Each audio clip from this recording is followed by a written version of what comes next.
welcome to Wars in the Stars, episode 24. We've been doing this for about 4 months now, since before, the Bad Batch started.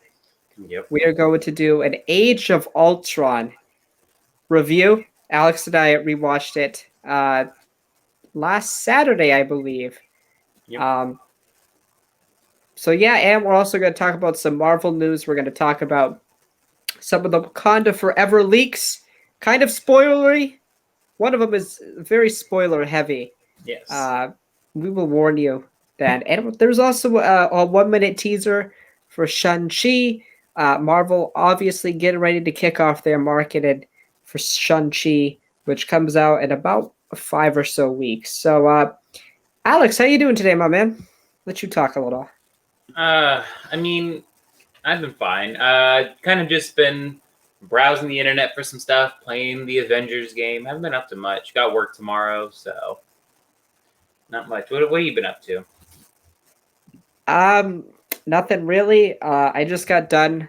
If you watch me on TikTok, I just got done reading Into the Dark, which is a High Republic novel by Claudia Gray. I don't read much or many Star Wars books, but I thoroughly enjoyed Into the Dark. I also read Light of the Jedi, so I had some knowledge about this era. A lot of good. To keep it, spoiler free. It was a lot of interested, connections. I think the High Republic, did a good job kind of tying everything together. It's just a neat little corner of the galaxy. It doesn't have much significance into the overall story, but there are Easter eggs here and there that nod to things that may come to, live action, and we've already seen. So, yeah, that's what I've been doing. And played it on shifting my TikTok content a little bit, but that's all I've been doing today, and college stuff. I was working on some college stuff. So, all right, I guess it's now time for us to discuss Age of Ultron. I first want to start off with what we thought before we rewatched this movie. So, what were our thoughts? Where did we rank it? We'll start with Alex. Alex, what did you think of this movie before we did our most recent rewatch of it? Me and you had very differing opinions. I love this movie. I always remembered very fondly upon my first rewatch, my first watch. I love this movie. I thought the plot was great. I wasn't a huge fan of one element, and I'm still not after this watch. But I overall enjoyed this movie. I think I would probably rank it among the third in terms of the Avengers movies as at number 3 and currently until we rewatch Infinity War and Endgame. But right now, yeah, my ranking for them is definitely the first Avengers, Infinity War, Age of Ultron, and then Endgame. And I also want to preface, because I dog on Endgame a lot, but Endgame is still in my top 10 movies, MCU movies. It's just there are some plot problems with that movie, and I think there are honestly plot problems with every Avengers movie, but the first Avengers movie. You can make an argument for some little things, but definitely from this movie going forward, there were some problems. And I think the biggest thing that this movie was compared to the other Avengers movies is this was definitely a bridge to those movies. Definitely you had to set up X and Y so you can get all the way down to Endgame, which was Z. So it's a setup movie. It's not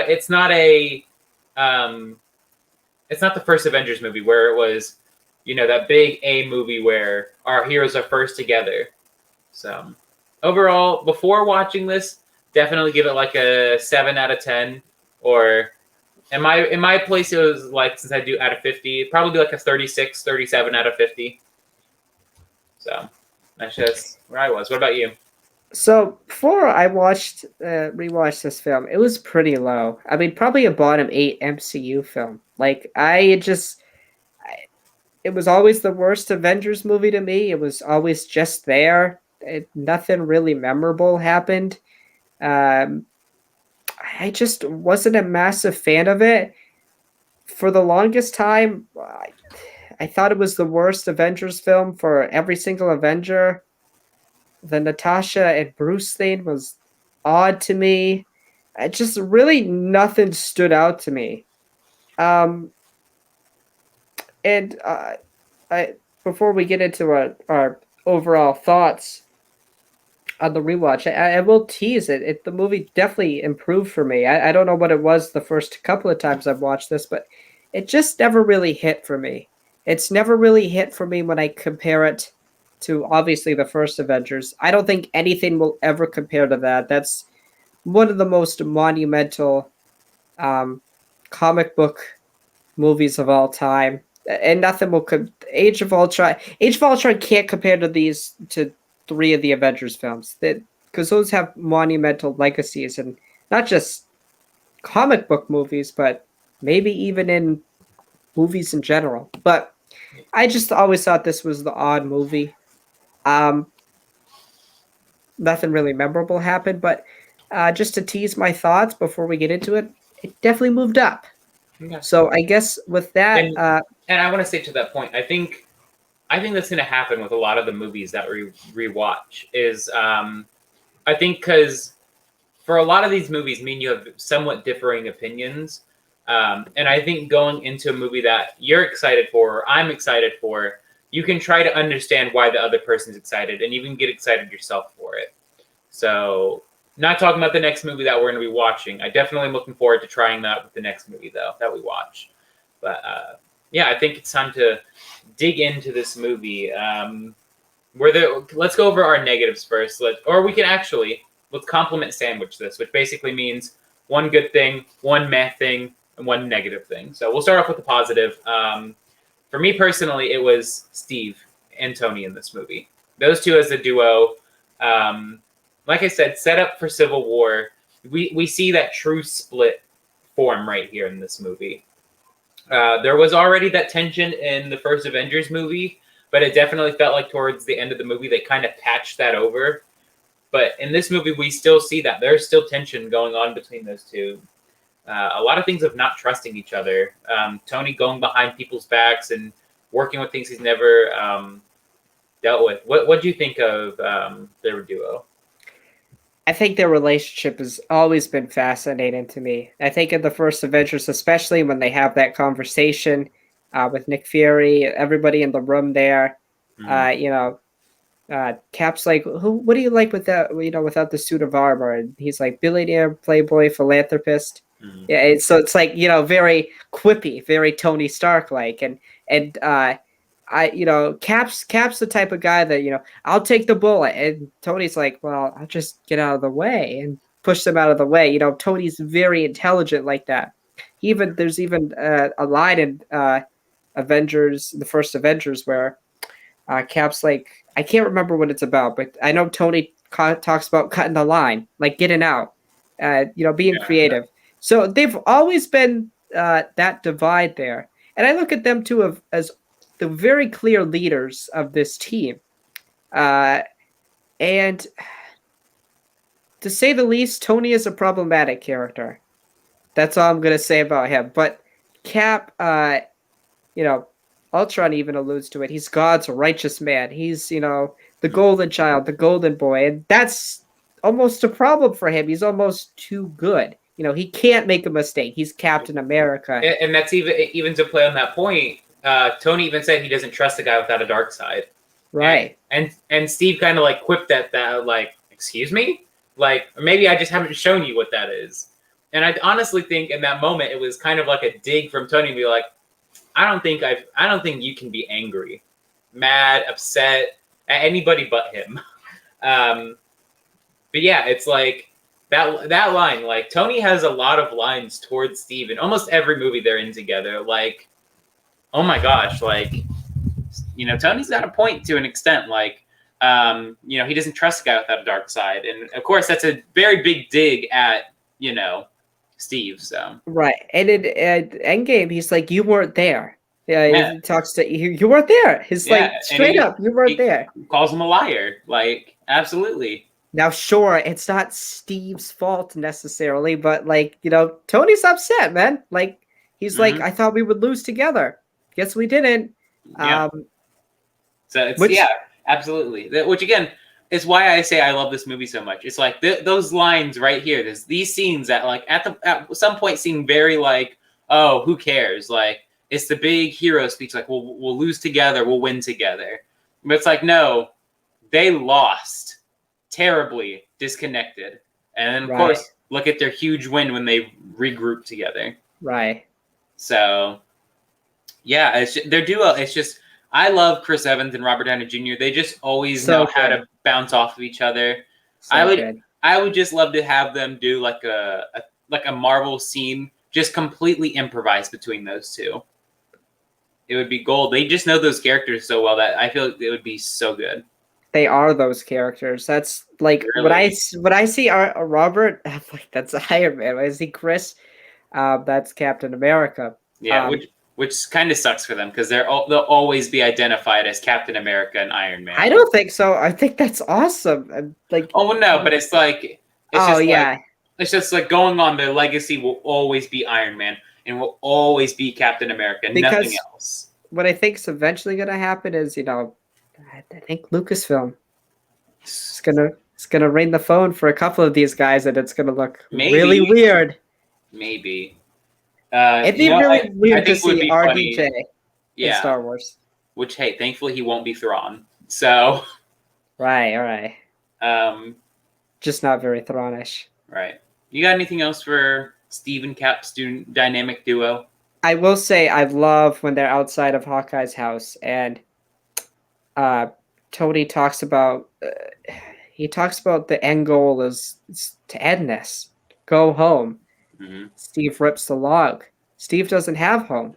Yeah. And again, it kind of, I know you don't necessarily like the choices they make with Steve at the end of Endgame. Okay, I'm someone who I understand the choice. I understand that he's done everything that he could, and now he wants to do something for himself for once.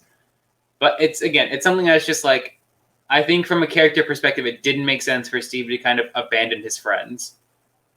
But it's kind of like he's not dead, so he didn't technically abandon them. They can always go to Steve whenever they want, but it's not going to be the same as like right now.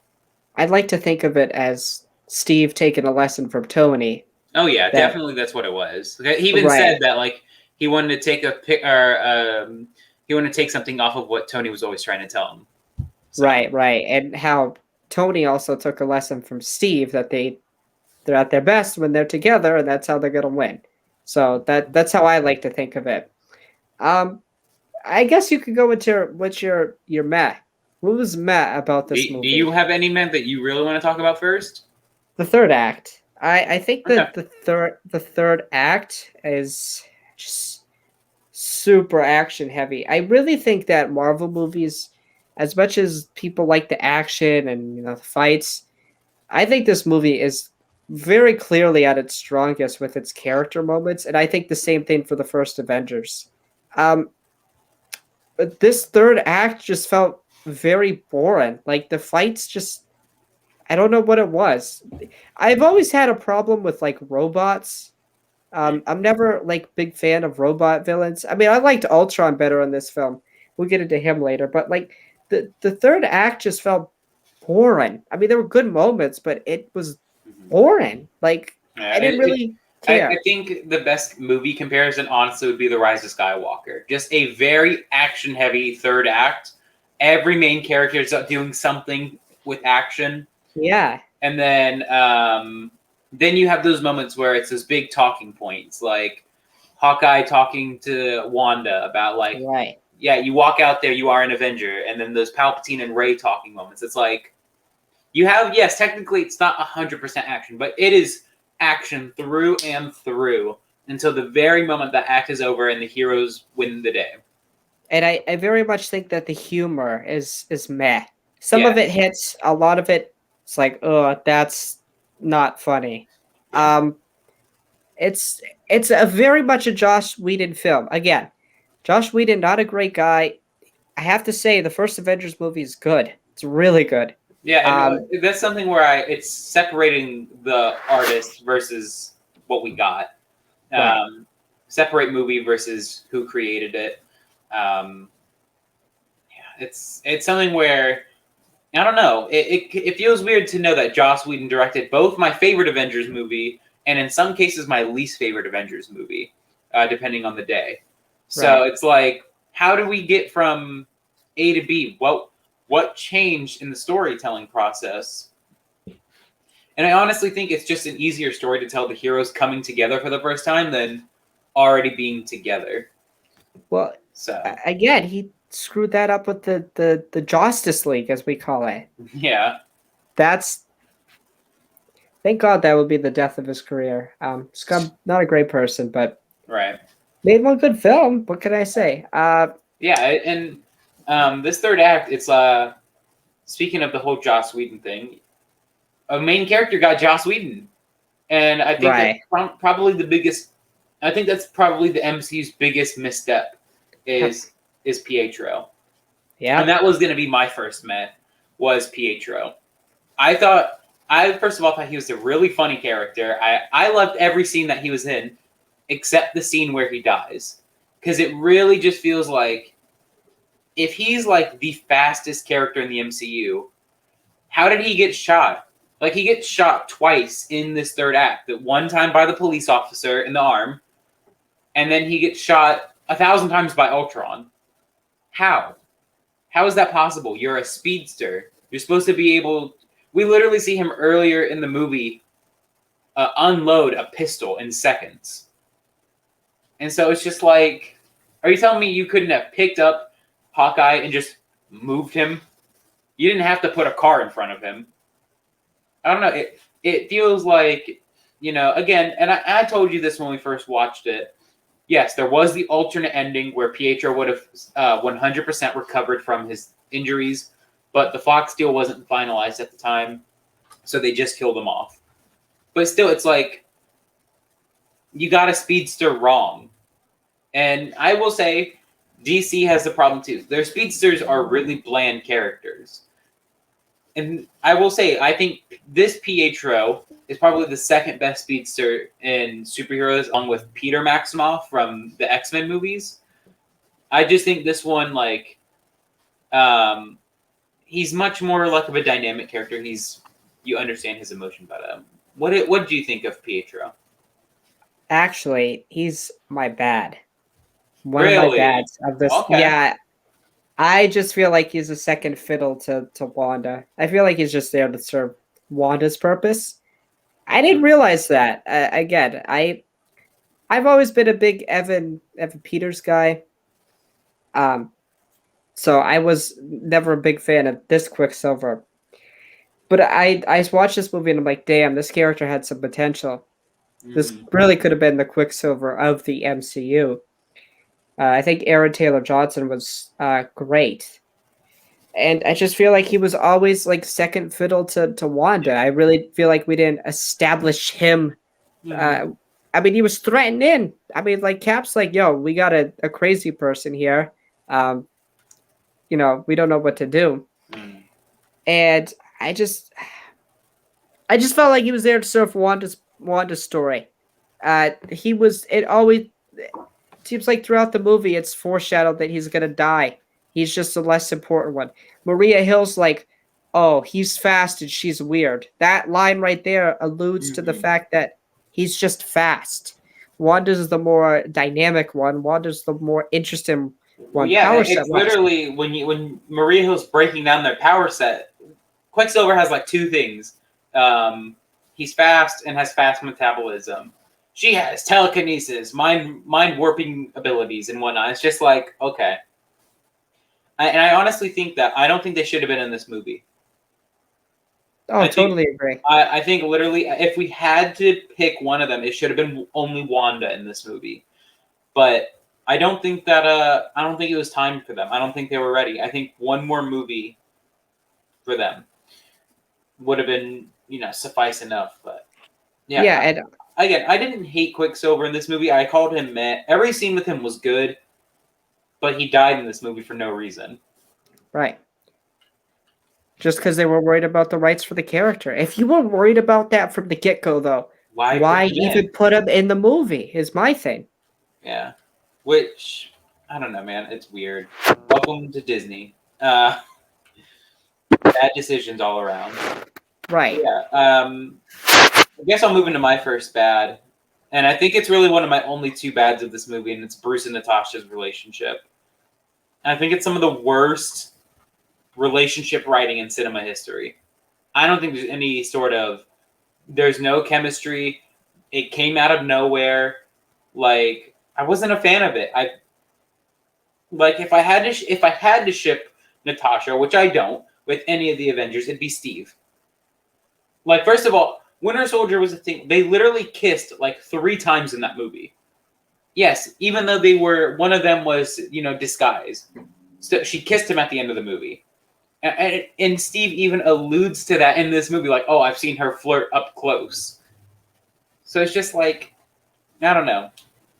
Love Mark Ruffalo, love me some Scarlett Johansson, but not as a couple. What'd you think of those two? That's my other bad. Yeah, I don't get it. I really feel like it was just a friendship. I really never got like lovers. Yeah. What really set me off is when when I was gonna call him Mark. Bruce comes out of the shower. Yeah, oh, that scene is so bad. And I'm like, what? It's How so did bad. when does this happen? How do we get to we gotta get to that point first. Mhm. You could have joined me. I'm like, whoa. Were we just flirted in the bar? What like we took 10 steps. Yeah, We took 10 steps before we get there. It's another thing where this movie, and I'll honestly go into it. It's my second bad. This movie has a lot of implied history. Like, at some point, Natasha and Bruce developed a thing to bring Hulk out of his Hulk form. Okay, could we have actually seen this for the first time? Which I don't mind that. I don't mean to cut you off. It's something where it's like, where is all this implied history coming from? Where is this implied history of Natasha and Bruce at? Where is this thing where, again, it's my problem with The Rise of Skywalker. It's a lot of implied stuff. We're told all this stuff. We're told that Poe and Finn and Rey and all them went on many journeys. We're told that there's a relationship building between Bruce and Natasha. We're shown all of this, but we're not shown what started all of it. Where do these relationships form from? Because as far as I'm aware, Bruce almost killed Natasha in the first movie, in the first Avengers movie. How you can fall in love with someone who did that? I mean, again, we've seen enemies to lovers, we've seen all that stuff, but it's just like, why? And also, it's like, why? Like, it feels weird because of the Black Widow movie. All this knowledge that we have about the Red Room, it's like, if you know you can't have babies, why are you trying to get into a relationship with someone? But I think the whole purpose of a relationship is to start a family, continue all that stuff. But it's just like, why with Bruce? And where did this start? Again, it's honestly my biggest gripe about this movie, and what really bogs down. I have my rating right now for the plot. It bogged it down 3 points from a 10 because I didn't like the just implied history that we have. Like, we're just supposed to know all this by now. So, yeah, again, I have a hard time seeing it. Natasha and Bruce being together just on its face value. But you could convince me with a good story. oh yeah, This is the opposite of that. This is horrible. cringy. This is cringy. It really is. And what really set me off, or it did set me off, but what really got me confused is the bathroom scene. Yes. Like, how did we get there? Like, I understand Natasha flirted with Bruce, or as Cap said, that's not her flirting. But, like, that's just, I felt like that was her flirting. Well, like, no, he was saying that it was something else, like more than flirting. Right. But wants, like something that she wants to do. So. And then we get there to Hawkeye's house. I'm like, how did we get here? We need to have that cohesive story to build up there. I never got it. Like, I honestly think this movie would have honestly benefited from 30 extra minutes to show us this stuff. I understand that Natasha's the only one that can, calm Hulk down, but how does that result in a relationship? And Right? It's weird, and you got to get to that point. I feel like it was a thing that they wanted to do, and maybe at some point in production they're like, oh, we got to makeshift it together. I don't know. It just feels very shoehorned. I don't and know. another thing, like Natasha's just not very good in this movie. Like Bad. I wouldn't say she's bad. It's my next meh is Natasha. She has a lot of good scenes and whatnot, and she has a lot of good moments. Like everything with her vision from Wanda was great, but it was like everything else. Again, the stuff with Bruce was really weird. And another thing, like it didn't fall down to Joss Whedon doesn't suck at writing. Of course, it did fall down to Scarlett Johansson was pregnant in this movie. That's fine. Don't have her in the movie then. Tell me this. If Natasha was not in this movie, do you think this movie would have benefited or was negatively impacted by it? Or do you think it wouldn't have changed? I don't think it would have changed much. I don't think it would have changed much either. I honestly think it would have improved. Because then they would have been able to actually focus on other characters. Because she's not the focus of the film, obviously. It would have given us more time with, It's like, compared to the first Avengers movie, where she was a focus of the movie, she recruited Bruce. She had that huge fight scene at the beginning. She was a clear focus. She stopped the portal.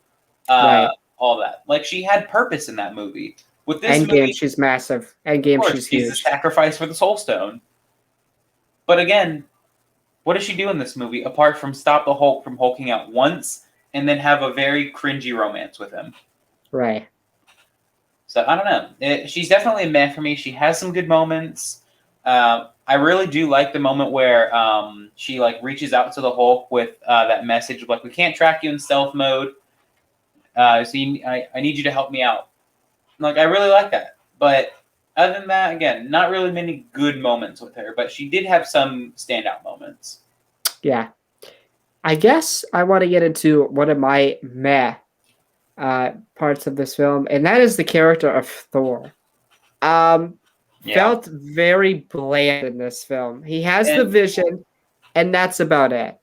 And I will say, I got in, so let me go off on a little tangent here. All right, go off. I got into a debate somehow with a Wanda and Thor stan. Two stans. I said it, and it's my thing to the bane of my existence. Is Thor, Batman, and Wanda stans ruin superhero movies? They suck. I hate them all. You honestly ruin superheroes for me. But the worst of them all is Thor stans. They're so bad. And so I legit had a kid block me because I said, okay, then tell me why every movie Thor is in, he's not even the best character in. And that's including his own movies. I was like, who's the best character in Thor 1? That's Loki. Who's the best character in Thor 2? That's Loki. Who's the best character in Ragnarok? That's Loki. And I was like, he's never the standout character in any of the Avengers movies. And that's it. I was like, he's honestly more funny in skits than he is those movies. And this movie definitely solidified that. Again, what purpose did he really have apart from the vision? He had some cool moments, sure. The whole lifting Mjolnir scene was great. It was funny because, it was Thor thinking he's the mightiest of the mighty. No one can lift the hammer. And then he's pretty shaken by Steve being able to move it. So it's like, oh my. But yeah, it's like, I don't understand Thor stans who try to say, oh, he's the most powerful when it comes to movies, bro, he's honestly some of the most bland characters. Let me ask you this, okay? From Thor to Endgame, how much has his character changed? Not a whole lot in that middle section. like in his current He last doesn't. He appearance. doesn't. He doesn't need Mjolnir or Stormbreaker for Lightning now, and he's a better leader. That's what I would say. He's more humble. He's more humble, and that's it. Right. But now he can summon lightning like he's supposed to. He's finally broke his chains. Now he doesn't need Mjolnir. But even then, the writing made it like, oh, what are you, Thor, the god of hammers? You don't need a hammer. And then the next movie he's in, he gets a hammer. So it's just like, again, this movie, Thor's planned. He does nothing in this movie. This is his worst Avengers film, in my opinion. I think, honestly, this is his worst film. Okay. And that's in, like, I think his worst three are Age of Ultron, Endgame, and really? And Thor. Really? You think he's that bad at Endgame? He sucks in Endgame. He's honestly some of the worst in Endgame. Okay. When we get to Endgame, we'll get there. Okay. I will say, I don't mind his character in Endgame. He has a really nice moment with Frigga. He's fat in that movie. I feel like Thor's character changes a lot post Age of Ultron. He becomes a comedic relief character. He was like the almighty Thor, and then he became the comedic joke. Like, I think his best movie that he's in is by far either Thor Ragnarok or Infinity War. I would say Infinity War. And I'm leaning towards Infinity War because the thing is he's a broken Thor. He's a Thor that's like, he is willing to go to bat's end to get revenge on Thanos. He's got one of the best moments in that movie is the conversation between him and Rocket. And he's like, you gotta, so your father and your sister, whatever he says. I can't remember his exact line. But he's like, I've lost everybody. And then like Rocket's like, this couldn't go well. And Thor's like, what do I have to lose, man? Everyone's dead. It's a thing like in that movie, I think that's Thor's depression with comedy done right compared to Endgame. It's a simple line like, oh, he's never fought me. And Rocket's like, yes, he has. It's like, he was never fought me twice. Right. It's like, it's a thing that's like, ha ha ha, but it's like, deep down, Thor is not confident going into another confrontation with him. You could see the body language. Yeah. Even in the beginning of Endgame, his depression, like his anger, his feelings get the best of him. And he cuts Thanos' head off and he says, Rocket's like, what did you do? And he's like, I went for the head. And he walks away. Mm-hmm. I didn't need Thor to be fat. They kind of went really heavy with the depression thing and like social anxiety, which is fine. But I like the subtlety more in Avengers Infinity War. But again, in this movie, bland, he just has the vision that kind of sets up Infinity War, I guess, and it sets him up believing for Ragnarok, which again kind of gets into my meh. This movie feels like a setup movie for just the rest of the MCU. I honestly think that's a positive. Okay. I'll let you go first. Why do you think it's a meh? I like self-contained stories. Sure, you can have your little tie-in here and there, but this movie has so many tie-ins. Okay.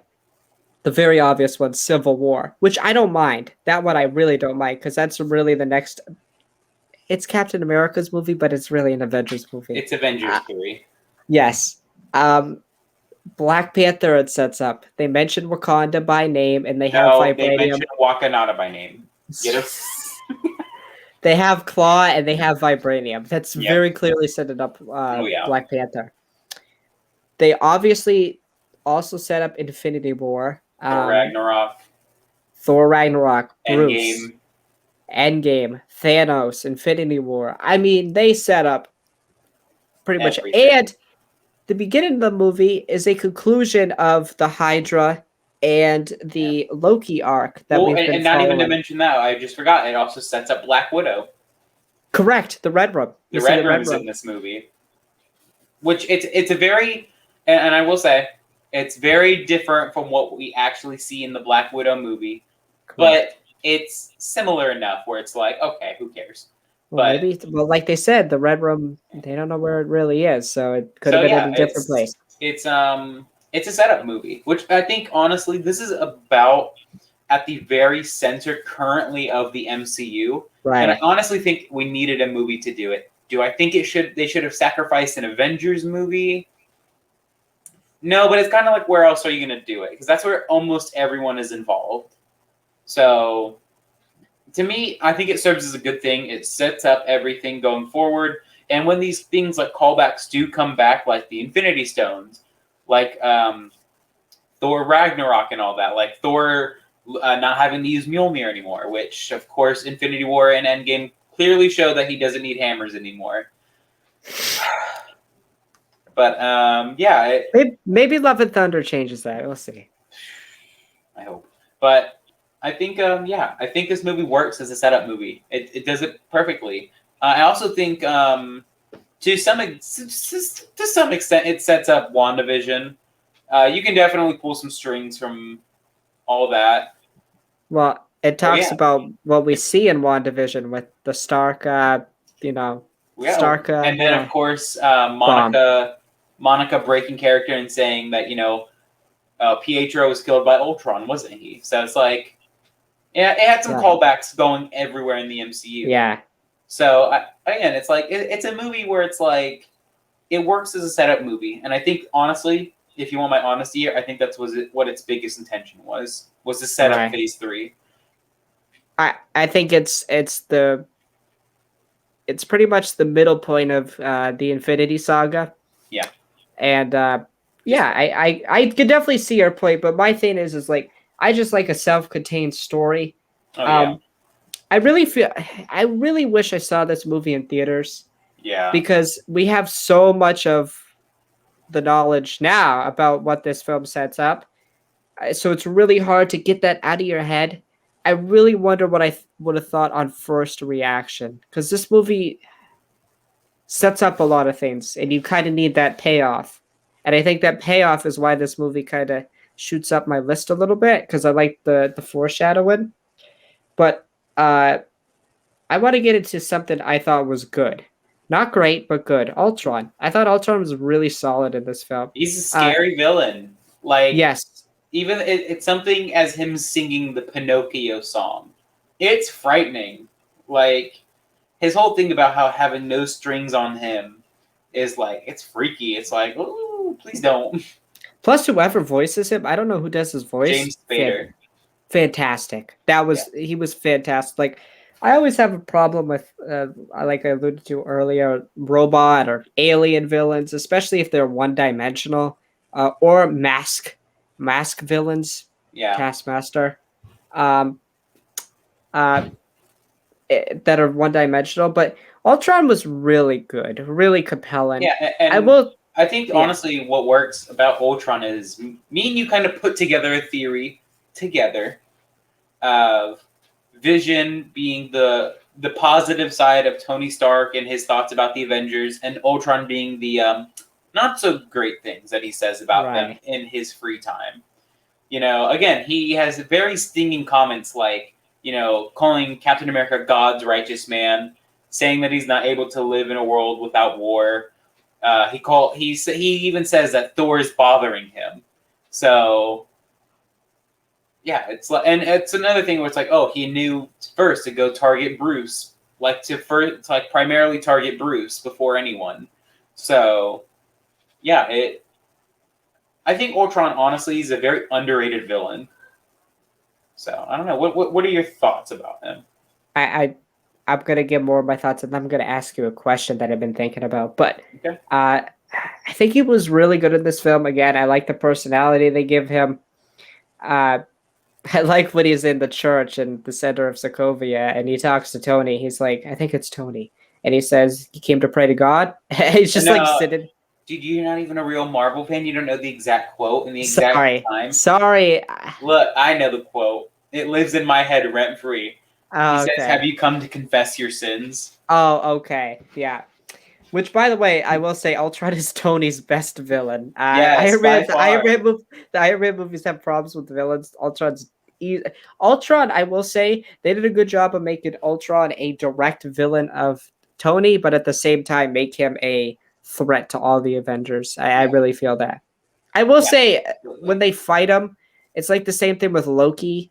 Loki's not very powerful when you compare him to the six Yeah. Avengers, and Ultron it feels like the same way. Like Well, Thanos is like it is intimidated and he yes. can beat everyone's ass. So Yes, like that's absolutely. the problem I have with Ultron, I guess. If any, that's the Yeah. only thing I have a problem with. And another thing is like it's kind of hard to put someone who's basically the hero against themselves. Like those stories aren't very like those fights normally aren't very fun to watch.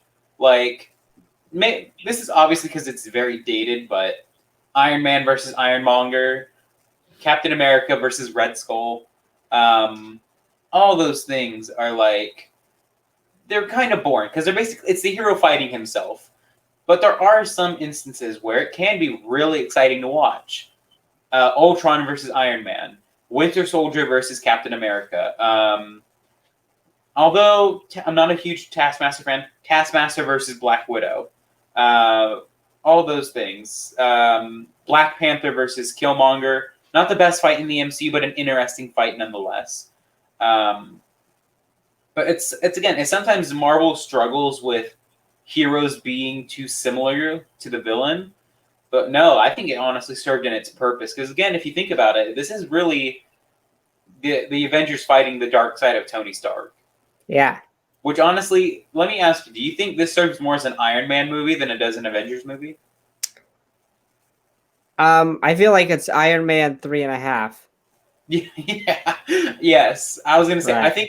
I think everything when it's not Tony's when it's with the other Avengers works, but this is Tony Stark through and through. Right. I mean, So Tony is essentially Tony and Cap, the main they're the main. characters.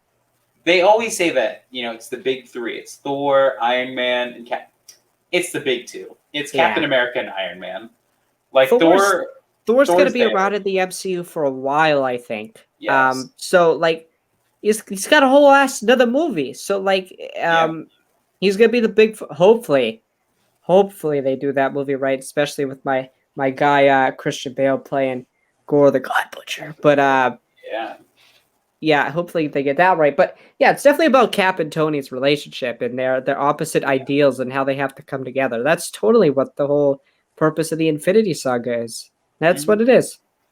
Absolutely. And yeah, Ultron I think is a good he's a good person who like puts wedges between people. Because honestly, I think the only reason Zemo's plan truly worked was because of Ultron. Like Ultron is honestly probably the biggest catalyst for the Civil War. He planted the seeds. He planted the seeds. That's that whole thing when Ultron first appears in that acid-faced Iron Man suit or Iron Legion suit, and they hear that Tony is doing all this, bro. It's like they all look at him and they're just like, Tony, you care to explain real fast what's going on? Right. Yeah. And I think another thing, like what's great, that whole scene of after that whole fight, everyone in that whole room together. And I think that's honestly probably one of my biggest favorite scenes in the MCU is that whole scene with the six Avengers, Helen Cho. It's just that I think honestly Helen's quote of "You created this thing. Why is it trying to kill us?" It's like, damn, Tony, why is it trying to kill us? Right. It's a thing where it's like, and Tony's whole thing of like, well, we weren't even close to creating a heads-up display or a UI or whatever. It's like, dude, stop. You were gonna create one, which is the worst part. And I think honestly, my whole thing, like when you talk to people who are like Team Iron Man, their whole thing, like you can literally counteract their entire argument, like who created Ultron? Oh, it was Tony Stark's idea. Right. It doesn't matter who helped out along the way. If it was Bruce Banner, whoever. It was Tony Stark's idea. It was Tony Stark's money, his technology, all going towards it. By the way, I kind of want to talk now about like the whole thing with creating Ultron. So me and you discussed this a little bit after the movie, and I think people give, again, Tony is a problematic character. I just want to say that right away. But people give Tony way too much like crap. I really think that. Like people I don't who think are they give him enough crap. no, listen, hear me out. People who are Team Cap. Act like they would act like Captain America in that situation in Oh Age of yeah, Ultron. yeah, No, they wouldn't. The No, they reason would why not. Tony is such a good character, even though he's a billionaire, that's the only thing he can't relate. He's like an everyday human. Like Mhm. he would like an Tony's rationale is so believable. I'm gonna make an AI. They can't even enter the Earth. We don't have to fight anymore. Isn't that the end goal, right? Yeah, he literally even says, "Oh, he even says that up there. That's the end game." I really feel like, again, good foreshadowing. Again, Yeah.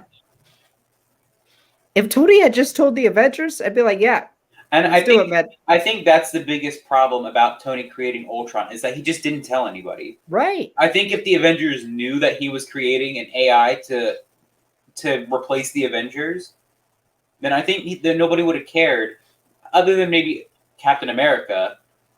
But I think that's probably its biggest problem is why Ultron gets used so much against Tony. Is number one, Ultron destroyed an entire country, Right. and many people along with it, killed Quicksilver. So I think it's one of the big things, but it's also a thing. It's like it's a trust thing. He didn't trust the other Avengers to know, and that when Bruce even asked him like, "So you're not gonna tell the others?" He's like, "No, we don't have time for a city hall debate." It's like, yeah, you do. You got 3 days to talk to people about it. Right. And it's also a thing. It's like you don't have like Tony Stark is at the point in his life where it's like he doesn't have to tell anybody or ask anybody of the Avengers anything.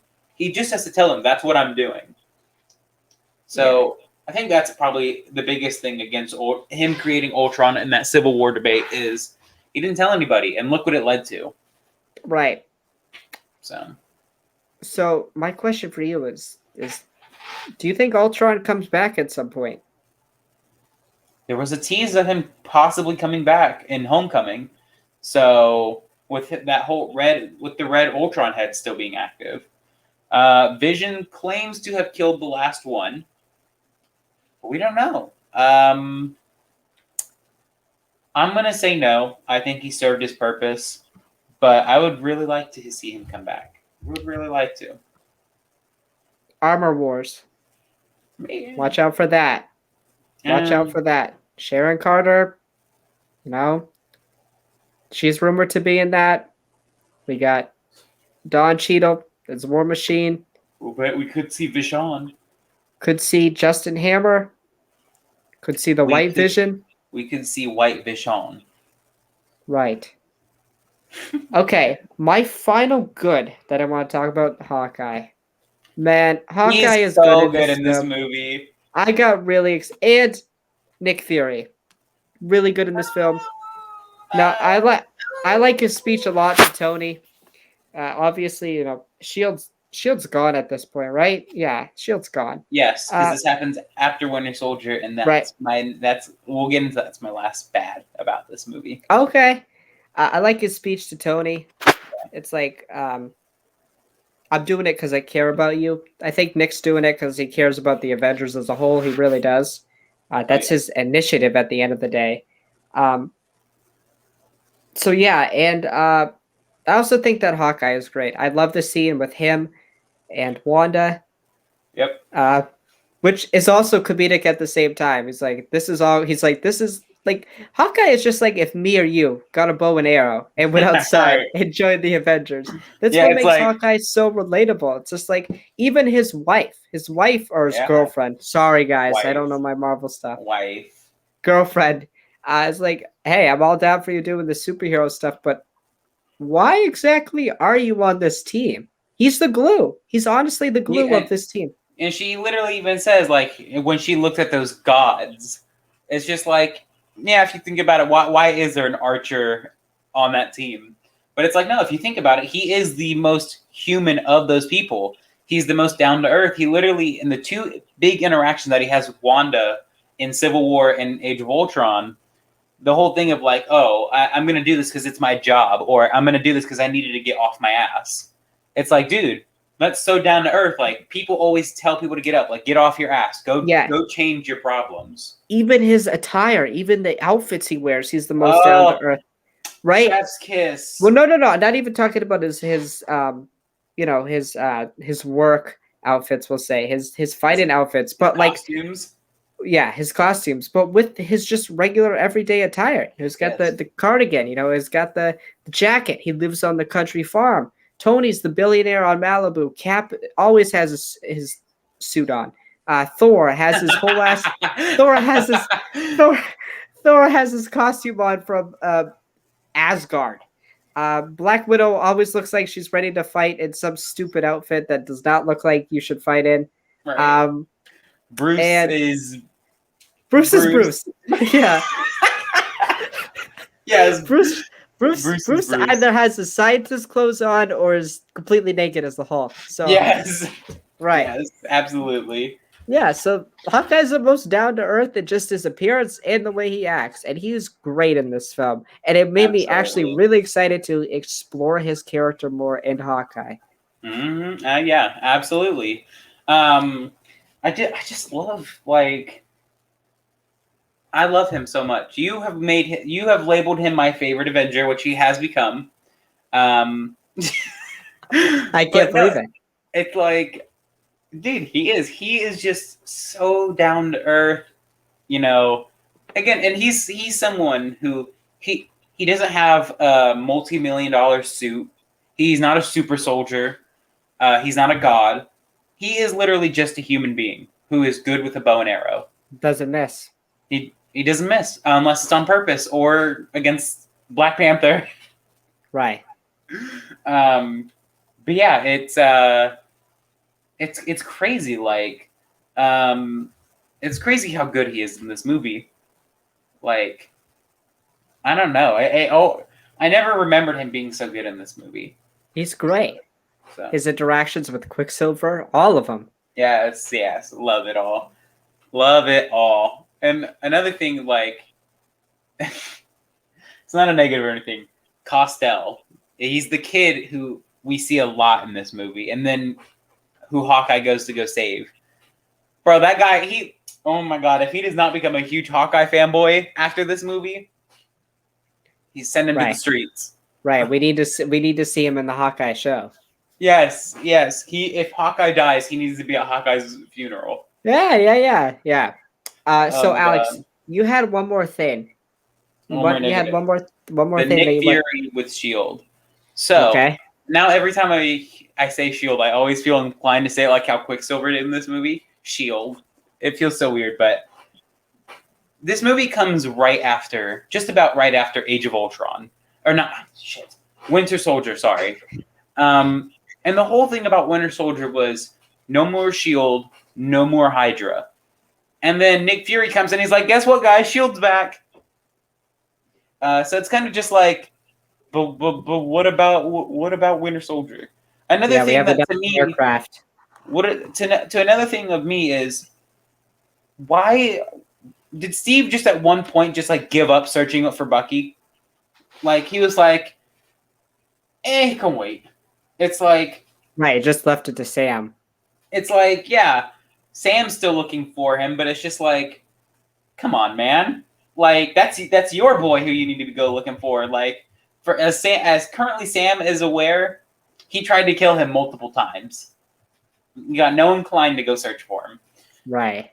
But yeah, it's like I wish we would have been like, yo, maybe a reunion thing, all the Avengers meeting up. I love the intro to this movie, just straight in the middle of a battle, nothing about it. But I wish we would have seen something like when Sam and Steve talk in Avengers Tower, how's the search for Bucky going? All that, just give us an update of what's going on. Right. Well, Sam says there's nothing. No, it doesn't. Bucky's not mentioned in this movie once. He talks about the missing persons case. That's not what he's referring to. It's not Bucky? No, it's referring to something else. I always thought it was Bucky. I think that's Bucky. That's headcanon right there for you. Really? Yes, that was never confirmed to be Bucky. That's Bucky. Never been confirmed to be Bucky. It's never been confirmed. That's Bucky. No. I'm just gonna say it right now on this podcast. I know it's headcanon. I'm Kevin Feige in this moment. That's Okay. canon. Okay. You do interpret it as that though? No. That's how I've always interpreted it. Because if this is Wow. something, it should have always been said. How's the search for Bucky, or how's the search for Barnes been? I thought it was a little wink wink. Yeah. Really? This movie already backpedaled on what Winter Soldier did once. I don't think he would try to reference it again. Really? So that's just me. I'm not a big Wow, fan of this is a shocker. This is a shocker to me. I'm trying to process that. Wow. For as long as I've watched this movie, I've always interpreted that as him talking about Bucky. It's never been about Bucky. Bucky! Why Bucky would Sam Barnes. say it to Steve though? That feels so out of place then if that's the case. Wow, it's like we're kind of talking about Avengers Age of Ultron. The movie out of place. Wow, that's interesting. Yeah, that's a bad if that is the case. And I believe you. That's a not great thing. Yeah, Trust me. Because again, that's something that's so big. Why cover it up as like a missing persons report? No. I thought it was just a wink wink. Like if you know, you know. That's a very bad wink wink if it is a wink wink. Well, maybe it is, but I don't know. You got anything else towards this movie? Good, bad, meh? No, I don't. I want to give my overall rating. So I think for Black Widow, I gave it like a 7.5 out of 10. I'm gonna give this movie an 8 out of 10. It's in the middle of the pack of the MCU, literally, and for my rankings. So probably in that 10, 11, 12, 13 range. Oh, yeah. It's not my favorite, but I think Tony and Cap are good. It does a good job setting up Civil War. Again, Bruce, Natasha, not a big fan of, but Cap and Tony standouts of this film, and Ultron is a pretty solid villain. So that's where I give it. Alex, you gave it a, what did you give it? I gave it out of 50. So I also have a. So do you want me to pull this up? Oh, sure. If you want to, go ahead. I'll share it. Yeah. Yeah. I mean, 1 second. Okay. Share.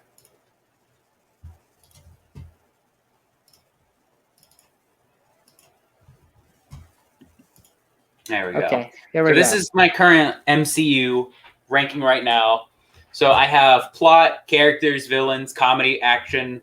I have score. I have adjusted score. So basically, if there's some things where, because we talked about this, and this is why I added this thing, movies like Captain America: The Winter Soldier, you can't really base that movie off of comedy. So it's kind of helped adjust that lowered score. So this score currently is at a 34-ish out of 50, and I adjusted it to a 38 out of 50. And as you can see, for my best characters, I also have that. I put Tony/Clint as the standout characters of this movie. So that to me, and as you can see, I'm going to keep updating this as we go along. I have some movies that I need to reevaluate. So Ant-Man and Black Widow. Some of these movies right here, like Blue, I need to set them higher, set lower. Like those are set in stone lower, those are set in stone higher. And reds are for our upcoming reviews of what could change. So yeah, I have a few other things. I'm going to go through characters and whatnot. I'm still creating all those lists. So yeah, currently right now, it's sitting at about a 38 out of 50, which isn't good or isn't bad. It's probably going to honestly drop lower once I go towards other movies. So I'll have score, adjusted score, and then final score. So yeah, as of right now, it's sitting at about a 34 to a 38 out of 50, somewhere in that range for now. Currently, there's only one movie, as you can see on there, that has made a 50 out of 50, and that was the first Avengers movie. So yeah, right now, it's we got a few movies going on. So Drew, if you don't have anything else to say, I guess we can say our next movie that we're going to be reviewing. Yes, I'm good. And I saw that you gave this movie kind of a low score. I did. Black Panther is our next movie. Yes. I'm really excited to talk about it. I love too. this film. It's my top one of my favorite MCU films. Probably my top 5 uh, favorite MCU film. The last time I rewatched it was actually in my English class because we were doing a character thing on T'Challa, looking at his hero's journey, and I really loved writing about uh, and talking in class about him because he's one of my favorite characters. And rest in peace, obviously Chadwick. But I really love this movie. I think it's different enough from the rest of the MCU, and again, for a comic book film or any film in general, for me to love it, I have to have a compelling villain, and I think Killmonger is that. I don't want to talk too much about it, but Yeah. Alex, are you excited as well to rewatch it? I know you're I a little am. lower on this film, but I am. If you saw him, I think it was a 30 out of 50 as of now. But again, it was in red text, so that means my score is going to change upon a rewatch. With most of these rewatches, all the scores are probably going to go up, so I'm probably going to have to more diversely rate these movies on, instead of being a scale of like 1 to 50, probably going to have to start being like scales of like 1 to 75. Just again, because it's again, with the adjusted score that I have, it's for movies like Winter Soldier and all that. You can't judge that movie based off comedy. So the comedy is going to tank the score. When that movie, because again, that movie's a really good movie, but when you base it off of comedy alone, that tanks the score 7 points.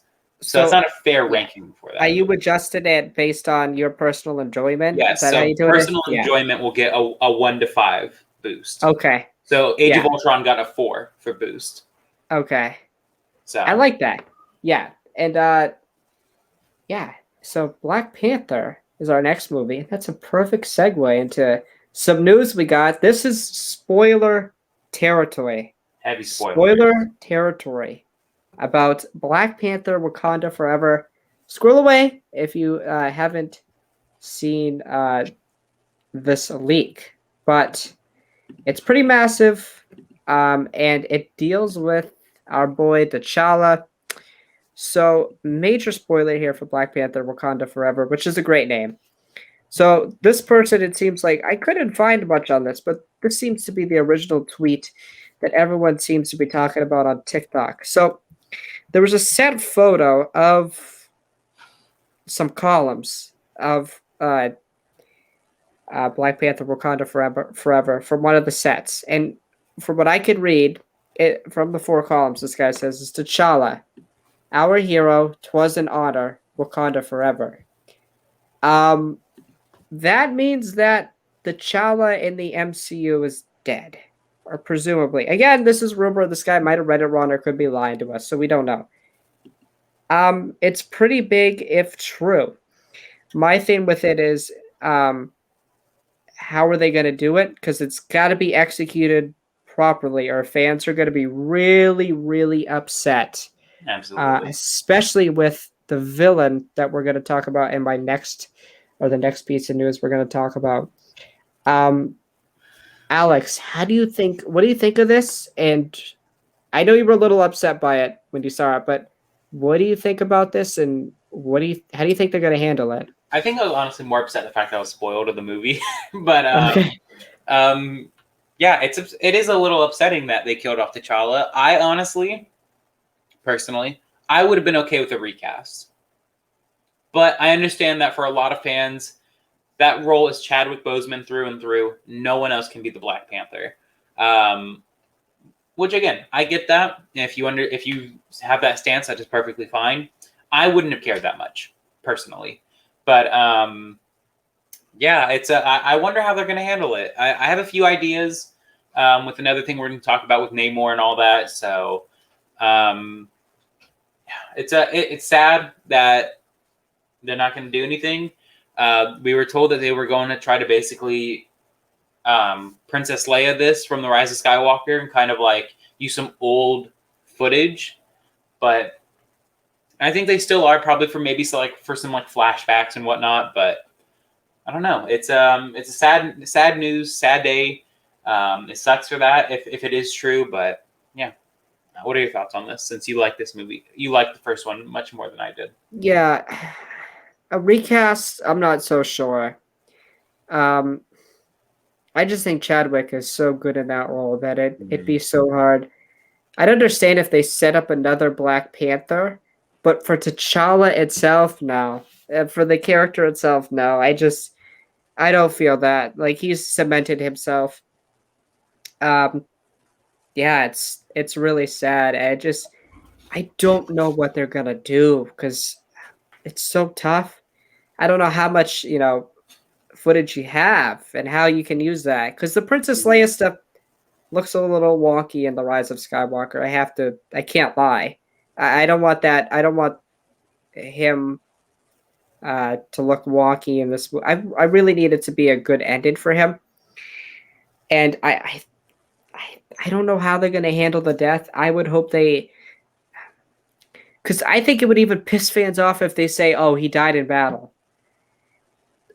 That would probably cause an uprising. Like, how would the Black Panther die? Like, how would he get killed? And Maybe if they do like, something like he got sick or something like that. That Something would seem super poor out of taste. Right. If he got killed like by sickness or whatever. Right. But how do you do it then? Just like I don't know. I mean, a stroke, that's something that can happen, or a seizure that can happen to anybody at any time, and I don't know. It's hard. The thing is no one's gonna like it regardless, and Right. I think the biggest thing is it's just gonna be acceptance. yeah, you gotta accept it. Sucks, but there's not much you can do with the character now. Yeah. Chadwick is so cemented in that role that like you can't recast because then it looks weird. It feels weird. It's a totally different character that from the first one, the first Black Panther and Civil War and Infinity War and Endgame. So yeah, you can't do that. And then at the same time, you also can't have him in it, or you can use very little. So yeah, it's a lose-lose situation. It sucks. It's really sad. And I think honestly, the movie's probably just going to open up on his funeral. Maybe they don't have to say why. Maybe, and I think honestly, now that I think about it, that's probably the best solution that they can do. Is just don't explain it. Because again, it's going to be a thing of fans are going to be mad regardless. But I think that's kind of the best thing. Leave it open ended. Leave it up to fan interpretation. He could have died from sickness. Could have just passed away in his sleep. Could have died in battle. Anything. So that to me is, I think it's the only way you can go about it. I just think the one that would really piss fans off if they said that Namor killed them. That one, because they have a massive rivalry in the comics. That would unleash some John Walker level hate towards the actor of him. So no way. And I guess the second piece of news we have for Black Panther: Wakanda Forever, which by the way, I'm extremely excited for this film. I like all the characters in the first Black Panther, and Atlantis is pretty interesting. Namor is a pretty interesting character. So we have a equipment or like set leak. Again, why can't this happen for Star Wars? This dude just took a picture of the set. Literally, there's a whole cast of crew right there. Right. Take today. That means Atlantis. Okay, that means Atlantis. It has to be. Other. There would be no other way. They're filming in a tank. I mean, there is water in Wakanda, but I don't know why they would want to film underwater. I definitely think it's, and we already have an actor, I believe, for Namor that everyone's been rumoring. I can't remember his name, but I 100%. It's the Atlanteans versus the Wakandans. I definitely think that's happening in this film. Oh yeah, for sure. I think it has to be at this point. Right. And again, I know they got a big rivalry. I was listening to, I don't know if you know who this is. Do you know who Comics Explained is? Nope.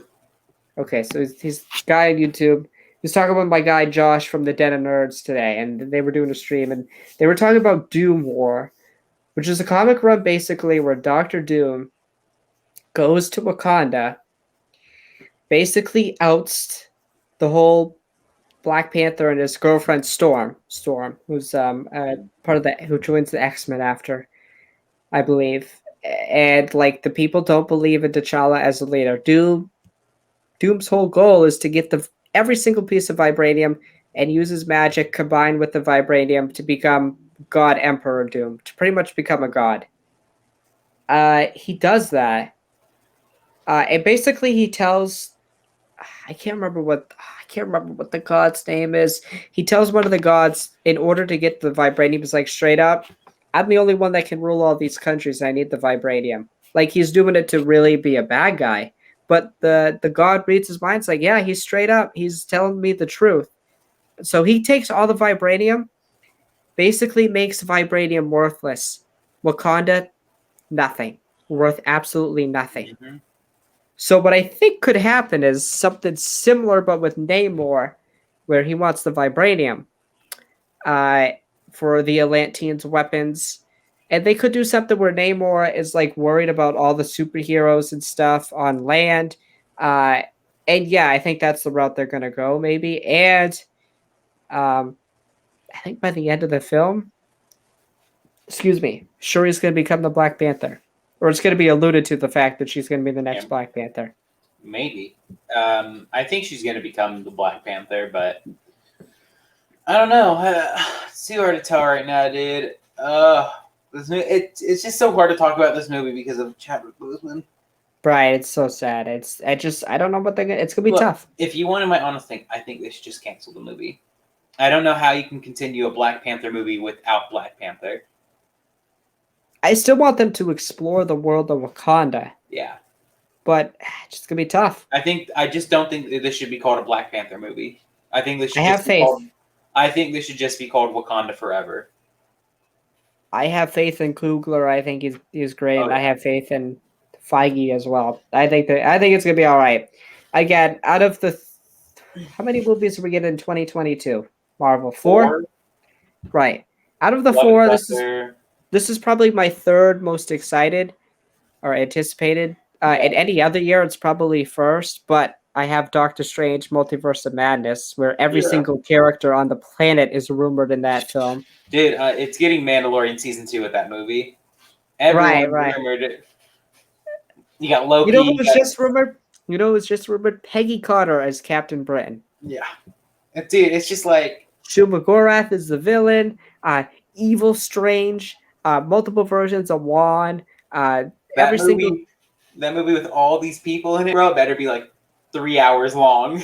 Right. I feel like Spider-Man in that is Infinity War and Endgame. Like Spider-Man is like the Infinity War and Multiverse of Madness is the Endgame. And then I'm really excited for Thor: Love and Thunder, obviously because of Thor and Gore the God Butcher. He's a really exciting villain. Christian Bale's playing him, so that's really cool. Absolutely. Exciting year for 2022, but and then the Marvels is just there. Yeah. Dude, but I think the worst part is Spider-Man No Way Home, dude. Still no trailer. No. Nothing. We're not going to get one for a while, I don't think so. And then they have the audacity to release that trailer of all the other Spider-Mans. Like, rewatch all the other Spider-Man. No. I've already rewatched Homecoming 6 times. I haven't rewatched Homecoming once yet. I don't need to. I want to watch that movie. Please release the goddamn trailer. Like, I'll do anything. And then it took you to a website where you see all 3 of the Spider-Man together. Even Miles. It's like, dude, just say it. Just say they're in the movie. Just please don't release a trailer. Just please confirm if Andrew Garfield and Toby are in the movie. Just please just confirm it. I don't even know if you saw this video, but Tobey Maguire was in a park the other day, and people came running up on him. It's like, yo, that's Spider-Man. Toby was just in a park by himself, and Toby just waved like this. And I'm like, dude, why did you not ask him? Ask him. Yeah. He can't say anything, but like he gave a wink. Yeah, it's so sad, dude. Poor Sony, man. They're getting ripped apart. They're getting ripped apart on the internet. I'm so excited. The thing is like I think they're benefiting from not having a trailer because people are getting more and more excited. Right. But it's like, dude, you have to release it. Like that will break the internet when you release it. Right, yeah. Literally the internet will shatter. Yes. They've done no marketing, and it's July. Yes. Literally the internet will look like how the multiverse looks like, or Yeah, how the right, timeline right. looks right now. Right, right. It's shattered, It'd be all over the place. Okay. The last especially thing, if they showed Toby and Andrew in the yes. trailer. Even Miles, man. Let's go crazy. Yeah, sure. Why not? We got so many different Spider-Man that we can have in there. Spider-Gwen. I don't know if it's a noir Spider-Man. I don't know how to say it. Noir Spider-Man. I don't know that. I don't But- know. I don't know the Spider-Man. I'm gonna be honest with you. I just want it so bad. I'm excited. All right. Same. Next thing. Oh, the last thing. No, there's more. I was gonna say there's more. No, this is not more. This is it's a Shang-Chi teaser. Oh yeah, you're gonna show me this now. I'm gonna show you this. Alex, I told Alex to watch this and he hasn't. Sorry, I I've been failed. playing the Avengers video game all day. Okay, so you guys can see my screen. I don't know if I can play it. Yeah, I can play it. Screw it. Who cares? Yes. So I'm gonna play it. And What happened to your shirt? All I ever wanted was a normal life. My son, the Ten Rings, gave our family legendary power. Show me you are strong enough to carry them.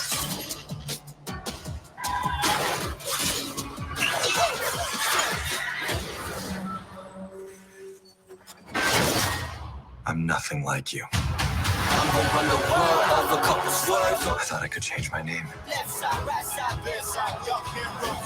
Start a new life. You can't outrun your destiny.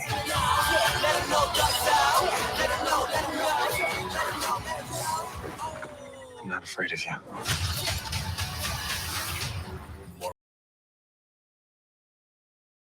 You know, I will say the Ten Rings definitely have. If you watch Arrow, they definitely have League of Assassins vibes. Like, oh, immaculate vibes. That's all I'll say. But, yeah, man, Shang-Chi, just about 5 weeks away. I wish I was more excited for it, but I mean, I'm excited, but I'm not like Thor: Love and Thunder, Spider-Man: No Way Home, Doctor Strange in the Multiverse of Madness excited. So I don't know much about the character. That's the thing. So like, Yeah. I think Simu Lee is the actor who is playing Shang-Chi. I think he's gonna do great. Yeah, I'm excited. I don't know much about. We're gonna get the actual Mandarin this time, which is cool. what if I he's think- a fake? What if he's a fake? What if I he is think- the fake Mandarin? Oh my god, I'll That would be funny if they just keep doing that over and over again. It's the fake Yes. Mandarin You'll every never time. get the real Mandarin. No, but I think the action's going to be great in this film. It's going to be Oh, more yeah. of a karate type of film, and we actually see in this trailer Shang-Chi in the cage, so he's going to fight someone. I'm not Yeah. sure who. What if he Um, fights Wong? Wong I don't wins think he's- against Abomination. I don't know who's going to win that fight. Who wins that fight? How does I he? don't know. Any early prediction? Who wins, Abomination or Wong?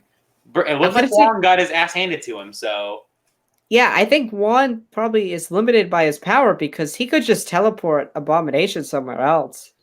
he could do what he should have done in Infinity War to Thanos. Right. Move, chop. Yes, I know. The Russos or whoever came out and said, no, Thanos' skin was too thick for that. No way. Wait, that's the explanation? Yes, his skin was too thick for it. You telling His me that skin- big monster dude didn't have thick skin? No, apparently not thicker than Thanos's. Okay. Ah, that's interesting. You could have just said Thanos was too smart for that. He knew that was happening. Or like that's I don't know, that's a weird explanation. But I'm really excited for this. I mean, I'm excited. I'm not really excited, but I'm excited. It's Yeah. another Marvel movie. I don't know much about the character. I wonder, are they doing a premiere access release? No. Oh, that's definitely not happening after what the hell Wow. happened in the box office. No.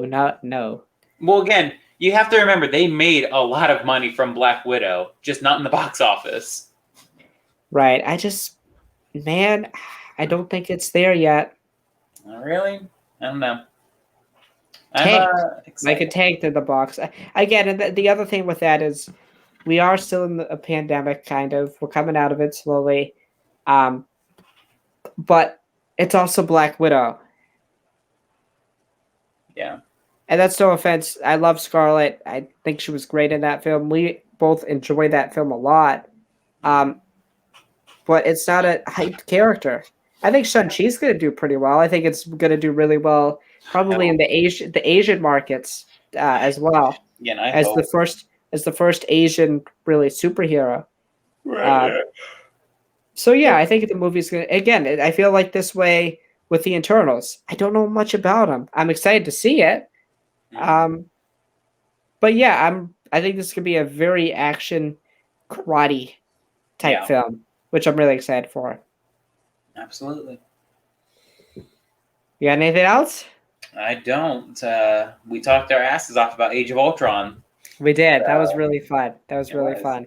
So, guys, to wrap it up, Alex and I will be back on Friday to recap what we hope Will be a good episode of the Bad Patch. It's a great War Mantle. It is titled War Mantle. If it is not at least a 9 out of 10,